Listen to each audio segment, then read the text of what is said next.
Hello students, our next topic is dimensions. Okay, till now we have studied about the in this chapter units and measurement. We have studied about the significant figures. Then we have studied about the measurement of length, measurement of mass and times, and rounding of the digits. Okay, many things we have studied. Now this is the last topic of this chapter, dimensions. Now what are dimensions? Now we are in the starting of the chapter we have studied about that there are seven fundamental quantities are there, like length, mass, time, electric current, okay, amount of substance, like that, in which the first three quantities, length, mass and time.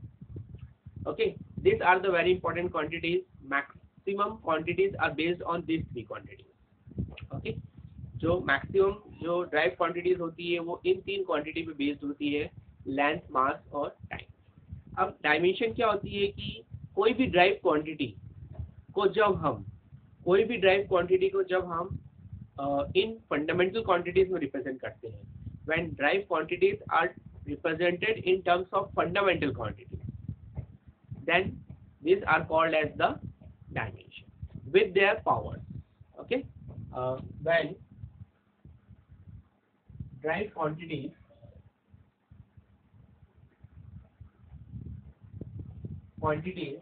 are represented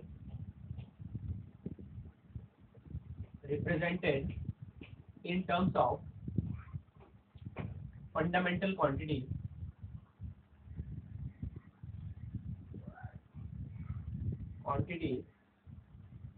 with their powers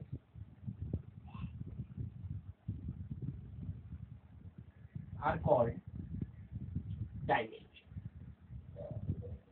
उनको हम कहते हैं dimension. Fundamental quantities की power में जब drive quantities को represent किया जाता है तो that are called as the dimension. इनको हम बोलते हैं डायमेंशन। ओके, अब इसके लिए हम बनाते हैं इसका dimension formula.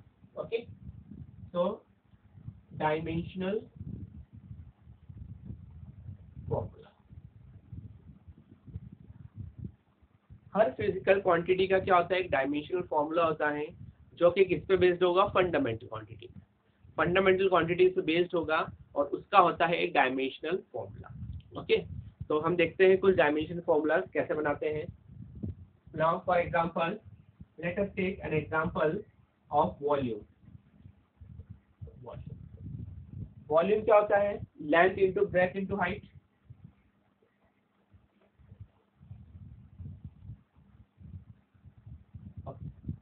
So length, breadth and height. Okay, so यहाँ पे जो वॉल्यूम लेंथ होगी वो एल में रिप्रेजेंट होगी, एल, ब्रेथ होगी वो भी एल में, और हाइट जो होगी वो भी एल में, क्योंकि ब्रेथ और हाइट भी क्या है, एक तरह से लेंथ है, तो दिस इज एल क्यूब।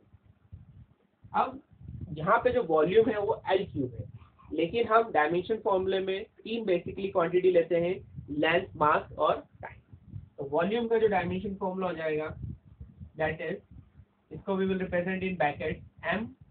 ना एम हियर इज जीरो, क्योंकि यहाँ पे एम नहीं है, और हम जानते हैं कि किसी भी की पावर जो होती है वो जीरो, किसी की पावर जीरो होती है तो क्वांटिटी क्या होती है, वन।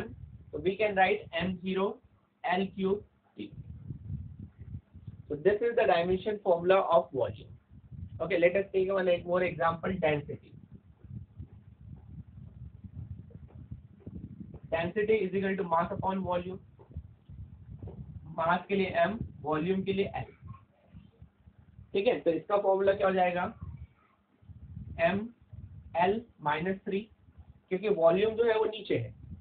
ठीक है, तो l ऊपर जाएगा तो -3, टाइम यहाँ पे है ही नहीं, तो दैट इज t। अब ये जो होता है that are called as the dimension formula for the density.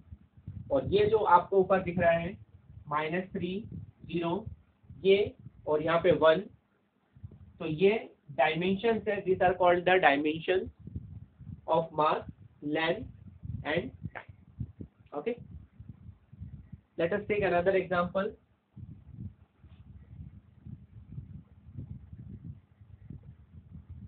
Let us take an example of acceleration. So acceleration is change in velocity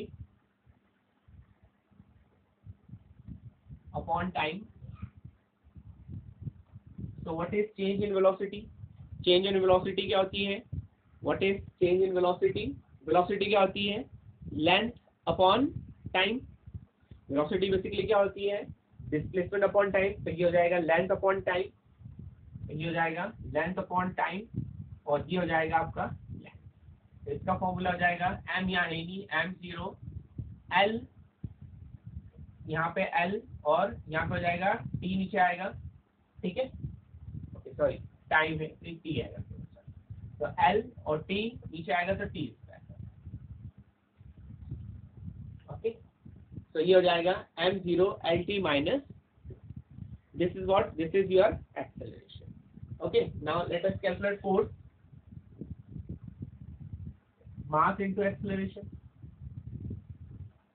मास का हो जाएगा m, एक्सेलरेशन का हो जाएगा lt माइनस, ठीक है, एक्सेलरेशन का भी लिख सकते हैं lt माइनस, आप चाहो तो m0 भी लिख सकते हो, तो यहाँ पे इसका हो जाएगा m lt माइनस, तो यहाँ पे जो फोर्स का डायमेंशन फॉर्मूला हो गया m lt माइनस, फोर्स में आपको मास भी मिलेगा, लेंथ भी मिलेगी और टाइम भी मिलेगा, मतलब तीनों क्वांटिटी रहेगी।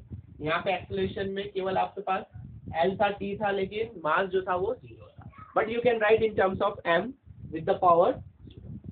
तो ये कहलाते हैं, this are known as the dimension formula, ठीक है, ये कहलाते हैं डायमेंशनल फॉर्मूले, ठीक है। आपकी बुक में बहुत सारे डायमेंशन फॉर्मूले दिए हुए हैं, लेकिन हम आगे जब चैप्टर नंबर 3 से स्टार्ट करेंगे तो हमको अलग अलग फिजिकल क्वांटिटीज आएगी, ठीक है, जैसे 3rd चैप्टर है आपका motion in the straight line, वहाँ पढ़ेंगे स्पीड, वेलोसिटी, एक्सेलरेशन, ओके, तो वहाँ हम पढ़ते जाएंगे डायमेंशन। अभी आपको ये याद नहीं करना है, ठीक है, आप इनको याद नहीं करना है, आपको ये समझना है कि इनको कैसे निकाला जाता है, how to calculate the dimension.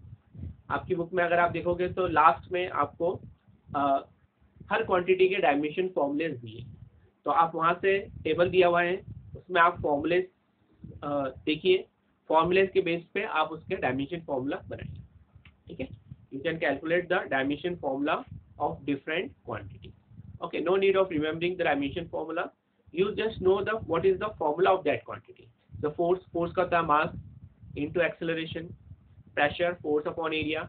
तो ऐसे जो होते हैं अलग अलग quantities के आपको formulas दिए हैं और उसके बेस पे आप क्या बना सकते हो, dimension formulas बना सकते हो, ठीक है। So these are known as the dimensions. Now in the next slide we will study about the application of dimensions. Okay, thank you.